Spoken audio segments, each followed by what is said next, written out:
Assalamualaikum. How are you? I hope very well.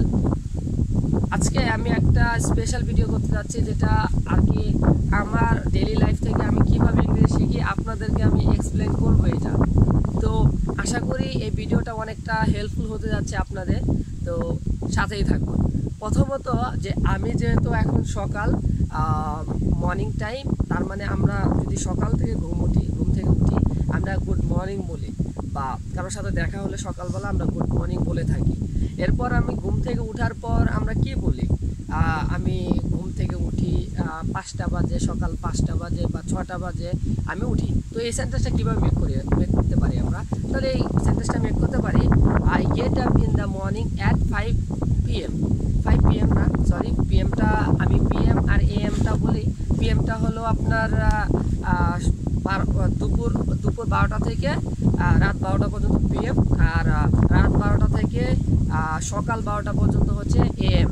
তাহলে আমি কি বলবো এখানে, যে I get up in the morning at 5 AM। তো আমি এটা বলতে পারি। অ্যান্ড দেন আমি বলতে পারি যে আমি তারপর আমি দাঁত মাজি, তারপর বলতে পারি I wash my face and by teeth মানে ব্রাশ দ্বারা আমার দাঁত মাজি। এরপর আমি বলতে পারি আমি প্রতিদিন হাঁটি, I walk every day in the morning, মানে সকালবেলা আমি প্রতিদিন হাঁটি। আসলে ইন দ্য মর্নিং এটা একটা ফ্রেজ, এই ফ্রেজটা সকালের ক্ষেত্রেই বসে। তা ইন দ্য আফটারনুন বলতে পারি, ইন দ্য ইভিনিং বলতে পারি। আসলে কথা হচ্ছে ইন দ্য মর্নিং হলো সকালের ক্ষেত্রে আপনার ইন দ্য মর্নিং বসে। তো ইন দ্য আফটারনুন মানে দুপুরের ক্ষেত্রে বসে, ইন দ্য ইভিনিং সন্ধ্যার ক্ষেত্রে বসে। তো এই বিষয়গুলো খুবই গুরুত্বপূর্ণ। আমরা ডেইলি লাইফে খুবই এই বিষয়টা এড়িয়ে যাই, যে ইন দ্য মর্নিং কেন বসে, ইন দ্য ইভিনিং কেন বসে, ইন দ্য আফটারনুন কেন বসে। এগুলো হচ্ছে ফ্রেজাল ভার্ব। তো এগুলো খুবই সহজ, আমরা যদি মানে প্র্যাকটিস করি তো জানা থাকাটা অনেকটাই প্রয়োজন। এরপর আমি বলতে পারি যে আমি এক্সারসাইজ করি বা আমি ব্যায়াম করি, এটা বলতে পারি। I exercise every day in the morning. তো ইন দ্য মর্নিং আমি বলতে পারি অ্যাট 7 AM, এই সময়টাতে আমি ব্যায়াম করি।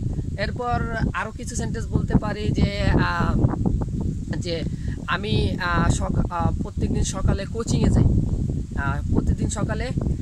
কোচিংয়ে যাই, এটাও আমি বলতে পারি। এই সেন্টেন্সটা আমি কীভাবে বলবো, I go to coaching in the morning, মানে এভরিডে ইন দ্য মর্নিং, আমি প্রতিদিন সকালে কোচিংয়ে যাই। I go to coaching everyday in the morning. তো এই ক্ষেত্রে আপনারা এই সেন্টেন্সগুলো মেক করতে পারেন। আসলে ভিডিওটা আমি লেন্দি করতে চাই না যাতে আপনারা বোর হন, কিন্তু আমি চাচ্ছি যে আমার কন্টেন্টগুলো আপডেট করার জন্য আর আপনাদের ভালো কিছু উপহার দেওয়ার জন্য। যদি এই ভিডিওটা আপনাদের কাজে এসে থাকে অবশ্যই আপনারা চ্যানেলটাকে সাবস্ক্রাইব করবেন, আর যদি ভিডিওটা ফেসবুক থেকে দেখে থাকেন অবশ্যই ফলো করবেন, আর যদি ভালো লাগে অবশ্যই লাইক, কমেন্ট অ্যান্ড শেয়ার, আর সাথেই থাকবেন। See you till then, take care, আল্লাহ হাফেজ।